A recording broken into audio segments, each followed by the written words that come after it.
கோவிலில் திருமணம் செய்து கொள்வது சிறந்தது. ஏன்? கோவிலில் திருமணம் செய்து கொள்வதால் கூடுதல் நற்பலன்கள் கிடைக்கும். ஆனால் தற்போதைய அவசர சூழலில் கோவிலில் திருமணம் செய்வது குறைந்து வருகிறது. பொதுவாகவே கோவில்களில் திருமணங்களை வைத்துக் கொள்வது நல்லது. வாழ்க்கை துணையை ஆலயத்தில் ஏற்றுக்கொள்வதே சாலச் சிறந்தது. அதற்காகத்தான் பண்டைய காலங்களில் கோவில்களை எழுப்பிய மன்னர்கள் பல நூற்றுக்கணக்கானோர் அமரும் வகையில் 1000 கால் மண்டபங்களையும் கட்டி வைத்தனர்.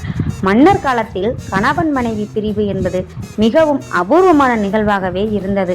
ஆனால் இன்றைய தலைமுறைகள் மாற்றத்தினால் பிரிவு அதிகரித்துள்ளது என்று சிலர் கூறினாலும், அந்த காலத்தில் இறைவனை சாட்சியாக கொண்டு வாழ்க்கை துணை ஏற்றுக்கொண்டவர்கள் பிரிவதற்கு யோசிப்பர்.